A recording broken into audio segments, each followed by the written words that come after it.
Hello dear friends and welcome to my YouTube channel. In the previous lecture we have discussed about rabies virus, and in this section we are going to discuss about the case for the management of dog bite.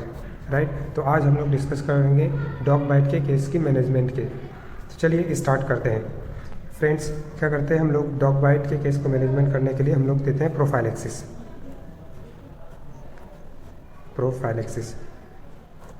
दो तरह के prophylaxis हम लोग mainly देते हैं। एक देते हैं pre exposure prophylaxis,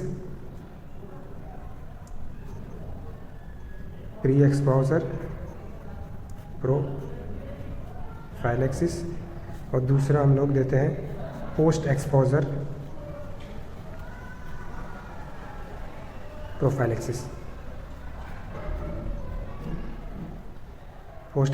prophylaxis. Pre exposure मतलब डॉग बाइट करने से पहले, पोस्ट एक्सपोजर मतलब किसी को कुत्ते ने काट लिया उसके बाद हम लोग क्या प्रोफाइलैक्सिस देंगे, क्या ट्रीटमेंट देंगे, वो इसमें बात करेंगे। और प्री एक्सपोजर में जब कुत्ते ने नहीं काटा है लेकिन फिर भी हम लोग प्रोफाइलैक्सिस देते हैं, तो उस केस में बात करते हैं। तो प्री एक्सपोजर प्रोफाइलैक्सिस किसके लिए देते हैं? मेनली जो पर्सन जो है लेबोरेटरी में काम करते हैं। किसमें? लेबोरेटरी पर्सनल्स, मतलब जो लेबोरेटरी में डॉग के साथ में या फिर ऐसे एनिमल्स के साथ में काम करते हैं, वर्क करते हैं जिसमें क्या हो सकता है, रेबीज का इन्फेक्शन हो सकता है, तो उसको हम लोग देते हैं प्री एक्सपोजर प्रोफाइलैक्सिस। या फिर कह सकते हैं कि जो एनिमल्स हैंडल करते हैं, हैंडल इन्फेक्टेड एनिमल्स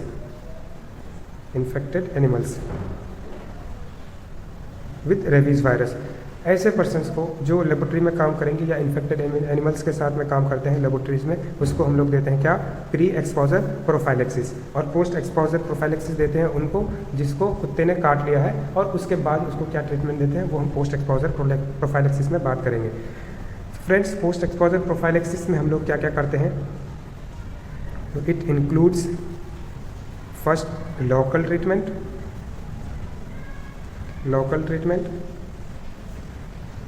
दूसरा हाइपर इम्यून सीरम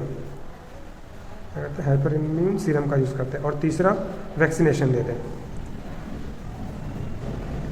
तो इस सेक्शन में हम लोग पूरा बात करेंगे कि जब किसी को कुत्ते ने काट लिया तो उस जगह पे लोकल ट्रीटमेंट क्या करेंगे, हाइपर इम्यून सीरम का क्या रोल है, और वैक्सीनेशन कब और कितने देते हैं, कब कब देने चाहिए, इस सेक्शन में हम लोग इसको डिटेल से बात करेंगे। तो आप पूरे वीडियो को लास्ट तक देखिए ताकि आपको पूरा वीडियो अच्छे से समझ में आए। चलिए स्टार्ट करते हैं लोकल ट्रीटमेंट से। लोकल ट्रीटमेंट मतलब किसी भी पर्सन को क्या कर लिया, कुत्ते ने काट लिया, किसी पर्टिकुलर जगह पे पार्ट काट लिया, जैसे लेग्स में काट लिया, ये इसकी लेग है मान ली, यहाँ पे डॉग ने इसको बाइट कर लिया, तो इस पर्टिकुलर जगह में जो ट्रीटमेंट देंगे उसको क्या बोलेंगे? लोकल ट्रीटमेंट बोलेंगे हम लोग। तो लोकल ट्रीटमेंट में सबसे पहला क्या करते हैं हम लोग, जिस जगह को काटा है तो wound should B washed with soap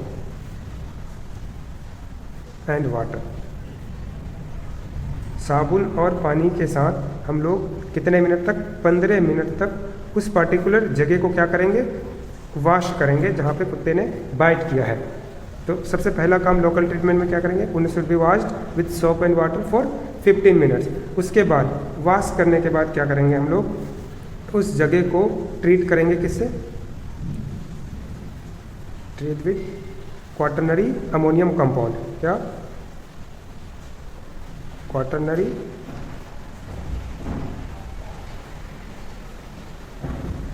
ammonium compound, इसको हम लोग बोलते हैं कैटाफ्लोन। या फिर इस अगर कैटाफ्लोन अवेलेबल नहीं है तो हम यूज़ कर सकते हैं टिंचर आयोडीन। किसकी? Tincture iodine. अगर टिंचर आयोडीन भी अवेलेबल नहीं है तो हम अल्कोहल का यूज़ कर सकते हैं। अल्कोहल कितना परसेंट? 40 to 70% alcohol. जो सैनिटाइज़र का मेनली कंपोजिशन होता है 70% अल्कोहल उसमें होने चाहिए ताकि बैक्टीरिया या फिर जो वायरसेस उसमें है लोकल प्लेस पे वो क्या हो जाए, डेथ कर जाए वहाँ पे, या फिर इनएक्टिवेट हो जाए। तो फर्स्टली हम लोग क्या किए? Wound should be washed with soap and water for 15 minutes. जब उसको वॉश कर दिए उसके बाद quarterly ammonium compound that is कैटाबलोन और टिंचर ऑफ आयोडीन और अल्कोहल का यूज़ करेंगे उस प्लेस पे, ठीक है। जब हमने टिंचर ऑफ आयोडीन या फिर कैटाबलोन का यूज़ कर लिया उसके बाद हम क्या कर सकते हैं, अगर इस केस को देखा कि सीवियर केस है तो सीवियर केस शुड बी, अगर सीवियर केस है, कुंड ज़्यादा गहरा है तो उसमें हम क्या कर सकते हैं, हाइपर इम्यून सीरम। कैसा, तो anti rabic hyper immune serum use करेंगे, किसमें, उस प्लेस पे। सीवियर केस पे क्या करेंगे, एंटी हाइपर इम्यून सीरम का यूज़ करेंगे। इस एंटी हाइपर इम्यून सीरम के बारे में हम आगे और डिस्कस करेंगे। तो लोकल ट्रीटमेंट में हमने क्या किया, first wound should be wash with soap and water for 15 minutes. After that quaternary ammonium compound that is कैटाबलोन और टिंचर ऑफ आयोडीन और alcohol that is 40 to 70% should be used in severe cases. Anti hyper immune serum is also used in the local treatment, right. इसके साथ साथ हम क्या करते हैं, इसके साथ साथ हम दे सकते हैं एंटी टेटनस की वैक्सीन, एंटी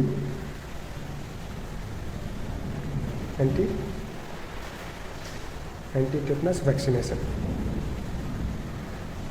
और क्या दे सकते हैं, और दे सकते हैं एंटीबायोटिक्स। ये यूज़ करते हैं, क्यों यूज़ करते हैं, टू प्रिवेंट सेप्सिस। सेप्सिस को प्रिवेंट करने के लिए हम एंटी टेटनस की वैक्सीनेशन और एंटीबायोटिक का भी यूज़ करते हैं, ठीक है। अब हमने लोकल ट्रीटमेंट की बात कर ली। ये कब किया, जब हमने देखा कि किसी पर्सन को डॉग ने बाइट किया है, तो लोकल ट्रीटमेंट में हमने पहले उस प्लेस को वॉश किया, उसके बाद टिंचर ऑफ आयोडीन या अल्कोहल का यूज़ किया और उसके बाद में सीवियर केस में anti rabic hyper immune serum का यूज़ करते हैं। और सेप्सिस से बचने के लिए एंटी टेटनस वैक्सीनेशन और एंटीबायोटिक्स हम देते हैं लोकल ट्रीटमेंट में। लेकिन यहाँ पे हमें ये पता नहीं है कि जो भी डॉग ने इस पर्सन को बाइट किया है वो डॉग रेबीज़ वायरस से इन्फेक्टेड है या नहीं है। तो अगर रेबीज़ वायरस से इन्फेक्टेड है तो हम वैक्सीनेशन के बारे में सोच सकते हैं कि वैक्सीनेशन देनी होगी। अगर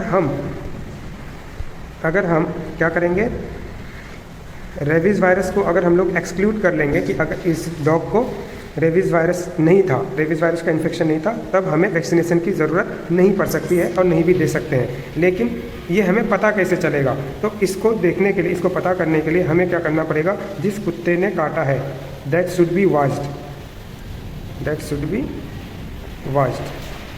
उसको ही देखना पड़ेगा, कुत्ते को देखना पड़ेगा। कितने दिन के लिए, 10 दिनों तक के लिए, 10 डेज़ के लिए।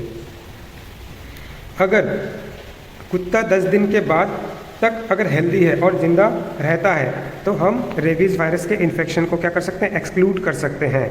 अगर कुत्ते क्या हो जाता है, कुत्ते की डेथ हो जाती है 10 दिन बाद, 10 डेज़ के बाद क्या होती है, dog dies, we can suspect rabies virus. हम लोग रेबीज़ वायरस सस्पेक्ट कर सकते हैं, फिर आगे हमको वैक्सीनेशन देनी पड़ सकती है। लेकिन अगर 10 डेज़ के बाद में डॉग इज़ हेल्दी और सर्वाइव्स, मतलब कुत्ते को कुछ नहीं होता है, तो हम लोग क्या कर सकते हैं, रेबीज़ वायरस को क्या कर सकते हैं, एक्सक्लूड कर सकते हैं।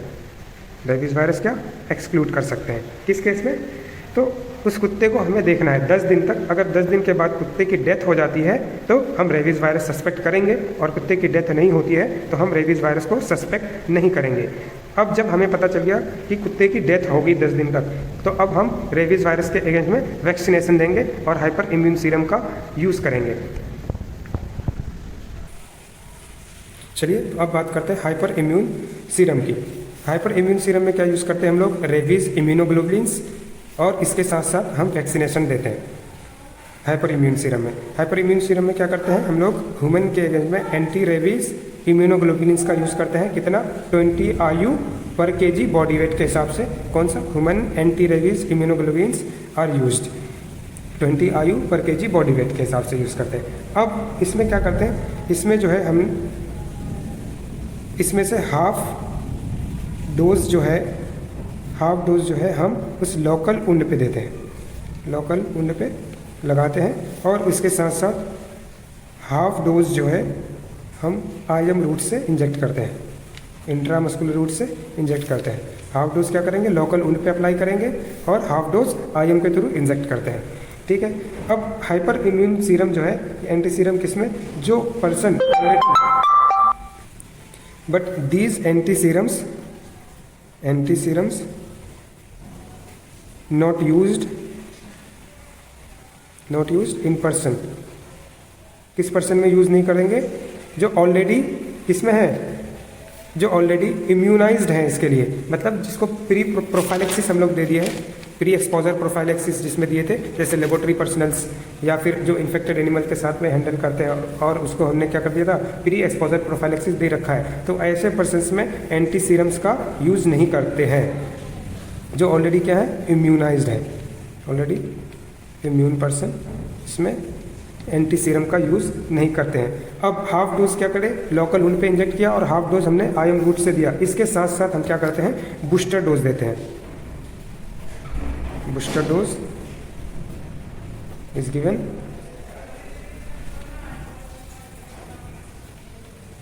After regular course.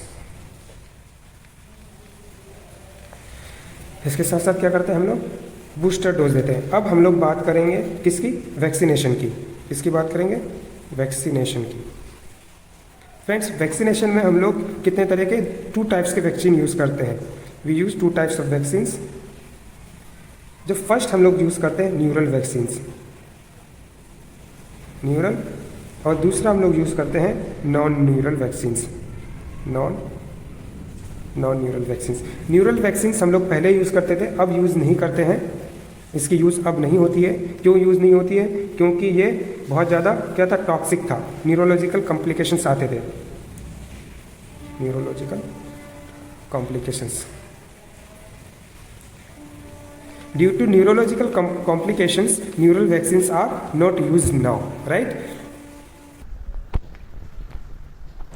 तो हम लोग कितने 2 टाइप्स के वैक्सीन्स को यूज़ करते हैं, एक न्यूरल, दूसरा नॉन न्यूरल। न्यूरल वैक्सीन्स को अब हम लोग यूज़ नहीं करते हैं। क्यों यूज़ नहीं करते हैं, क्योंकि इसकी न्यूरोलॉजिकल कॉम्प्लिकेशंस होते हैं। अब बात करते हैं कि neural and non neural vaccines में कौन कौन से वैक्सीन्स हैं अवेलेबल। सबसे पहले न्यूरल वैक्सीन्स में हम 3 वैक्सीन्स को यूज़ करते हैं, एक सीरम वैक्सीन, दूसरा बीटा प्रोपियोलैक्टोन वैक्सीन, और तीसरा यूज़ करते हैं infant brain vaccine. Simple vaccine का यूज़ अभी नहीं होता, डिसकंटिन्यू हो गया है। बीटा प्रोपियोलैक्टोन का भी यूज़ डिसकंटिन्यू हो गया है। अब उसके साथ अब बात करते हैं इन्फेंट ब्रेन वैक्सीन्स की। ये जो होते हैं इसको इनएक्टिवेट करते हैं किससे, यूवी से, and beta propiolactone and phenol से इनएक्टिवेट करते हैं किसको, इन्फेंट ब्रेन वैक्सीन्स को। तो इसका यूज़ होता है किसमें, साउथ अमेरिका में यूज़ होता है अभी वाइडली। इन्फेंट ब्रेन वैक्सीन्स का यूज़ होता है। क्यों यूज़ हो रहा है, क्योंकि इसको इनएक्टिवेट किया गया किससे, यूवी रे से, बीटा प्रोपियोलैक्टोन से एंड फिनोल से। तो इसकी जो है न्यूरोलॉजिकल कॉम्प्लिकेशंस कुछ कम हो रही हैं किससे, सैंपल वैक्सीन्स एंड बीटा प्रोपियोलैक्टोन की से, इसलिए इसको यूज़ करते हैं किसमें, साउथ अमेरिका में यूज़ करते हैं। अब बात करते हैं नॉन न्यूरल वैक्सीन्स की। नॉन न्यूरल वैक्सीन्स में हम लोग यूज़ करते हैं सबसे पहले डक एग वैक्सीन, जिसकी यूज़ डिसकंटिन्यू हो गई है, इसका भी यूज़ नहीं करते हैं। अब उसके बाद दूसरा है डक एम्ब्रॉय वैक्सीन्स। डक एम्ब्रॉय वैक्सीन्स को हम इस वैक्सीन को क्या बोलते हैं, प्यूरिफाइड डक एम्ब्रॉय वैक्सीन्स। इसको भी इनएक्टिवेट करते हैं किससे, बीटा प्रोपियोलैक्टोन से। जब डक एम्ब्रॉय वैक्सीन को बीटा प्रोपियोलैक्टोन से इनएक्टिवेट कर दिए तो ये क्या हो जाता है, हाईली एंटीजेनिक हो जाता है और इसकी साइड इफेक्ट भी कम हो जाती है, तो free from side effect. Duck embryo vaccine is also free from side effect due to inactivated by beta propiolactone and the vaccine is known as purified duck embryo vaccine. और उसके साथ साथ tissue culture vaccine, तीसरा कौन सा लेते हैं हम लोग, tissue culture vaccine, human diploid cell vaccine. Tissue culture किसमें करते हैं, ह्यूमन के डिप्लॉयड सेल्स में कल्चर करके वैक्सीन बनाते हैं। तो ये भी क्या है, हाईली एंटीजेनिक है, साइड इफेक्ट इसका भी कम है, लेकिन ये कॉस्टली होता है। क्यों कॉस्टली होता है, क्योंकि इसको ह्यूमन के डिप्लॉयड सेल्स में प्रिपेयर किया जाता है।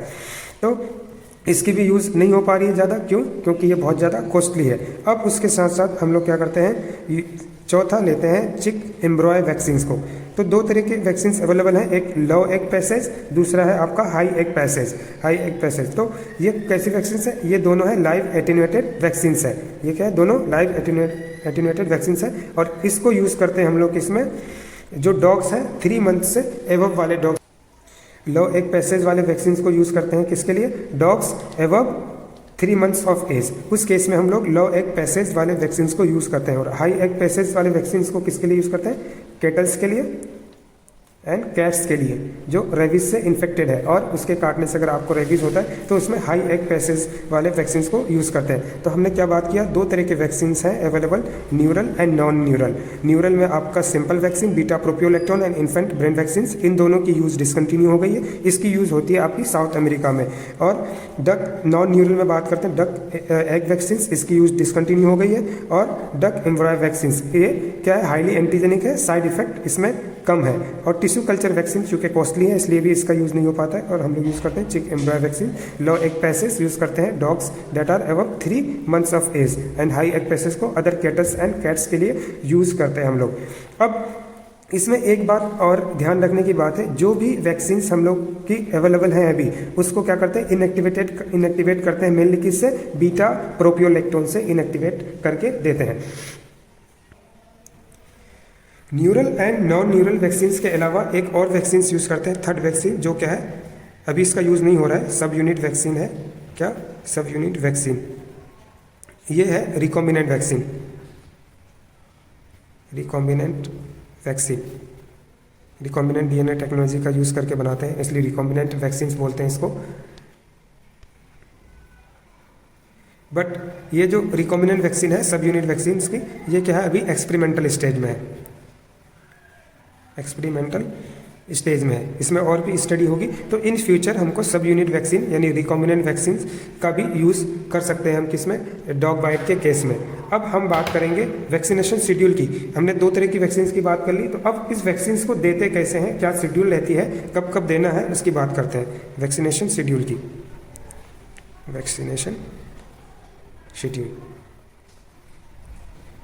वैक्सीनेशन शेड्यूल की वैक्सीनेशन शेड्यूल को डिस्कस करने से पहले हम ये आपको बता देते हैं कि मेनली कौन से वैक्सीन यूज़ करते हैं वैक्सीनेशन करने के लिए। तो पहला वैक्सीन जो हम लोग यूज़ करते हैं, प्यूरिफाइड चिक एम्ब्रॉय सेल कल्चर वाली, क्या? प्यूरिफाइड चिक एम्ब्रॉय सेल कल्चर की वैक्सीन को यूज़ करते हैं। और इसके साथ साथ दूसरी वैक्सीन लेते हैं, purified Vero cell rabies vaccine, purified Vero cell rabies vaccine, ये दोनों हम लोग यूज़ करते हैं, यूज्ड वाइडली।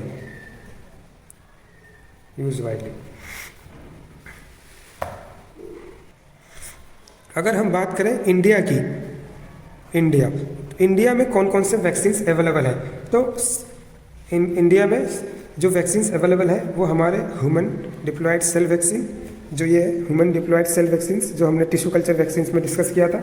इसके साथ साथ प्यूरिफाइड चिक एम्ब्रॉय कल्चर वैक्सीन, प्यूरिफाइड चिक एम्ब्रॉय कल्चर वैक्सीन ये, उसके बाद purified Vero rabies vaccine, purified Vero cell rabies vaccine ये, और उसके साथ साथ purified duck embryo vaccine, purified duck embryo vaccine, ये चारों इंडिया में अवेलेबल है। ये चारों इंडिया में अवेलेबल है और इन चारों का यूज़ होता है इंडिया में वैक्सीनेशन के लिए। जितने भी वैक्सीन हैं, चारों वैक्सीन, इसकी क्या है, जो डोज शेड्यूल है, वैक्सीनेशन की शेड्यूल है सेम डोज शेड्यूल, ये इसकी डोज शेड्यूल है। अब हम वैक्सीनेशन देते कैसे हैं, pre exposure and post exposure के केस में कितने वैक्सीन देंगे। सबसे पहले बात करते हैं प्री एक्सपोजर की।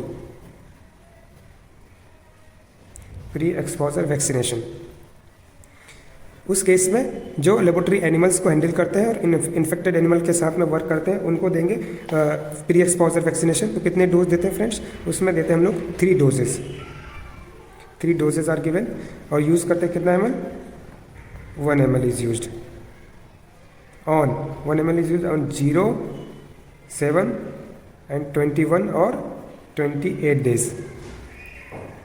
इसमें 3 डोज देंगे हम, जैसे आज देना स्टार्ट किए तो आज 0 डोज दे दिए, उसके बाद में 7 दिन 7th डे पे हम सेकंड डोज देंगे, 21 और 28 डेज पे कि कौन सा डोज देंगे, थर्ड डोज देंगे। तो 3 डोज देते हैं किसमें, प्री एक्सपोजर वैक्सीनेशन में। और देना कैसे है, तो इंट्रामस्कुलर देना है, आईएम देते हैं, या फिर आईएम देते हैं 1 ml, या फिर हम दे सकते हैं 0.1 ml, 0.1 ml। इसको कैसा देंगे, इंट्राडर्मली, इंट्राडर्मली।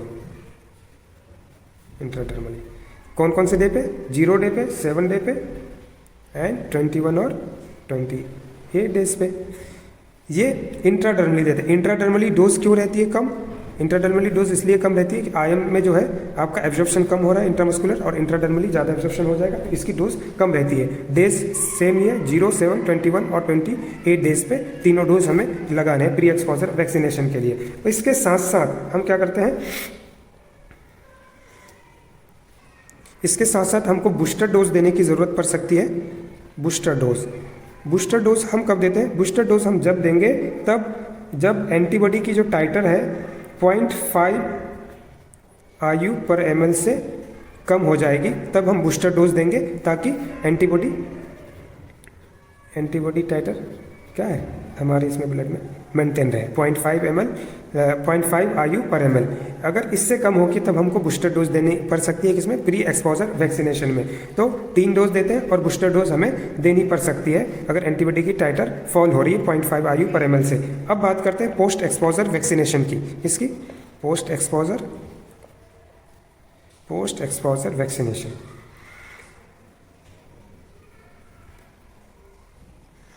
तो पोस्ट एक्सपोजर वैक्सीनेशन में हम कितने डोज देते हैं, 5 डोज देते हैं। कितने डोज, 5 डोजेज देते हैं। प्री एक्सपोजर में हमने 3 डोज दी थी और पोस्ट एक्सपोजर में हम 5 डोज देते हैं। कब कब देते हैं, 0 डेज पे देंगे, 3rd डेज पे देंगे, 7th पे देंगे, 14 पे देंगे एंड 28 डेज पे हम देंगे। प्री एक्सपोजर में क्या था, 0, 7, 21 और 28 डेज में दे रहे थे, लेकिन पोस्ट एक्सपोजर में 0, 3, 7, 14 एंड 28 डेज पे ये 5 वैक्सीन्स लगेंगी। अब जब 5 वैक्सीन्स लग गई, इसके बाद हम बूस्टर डोज भी दे सकते हैं।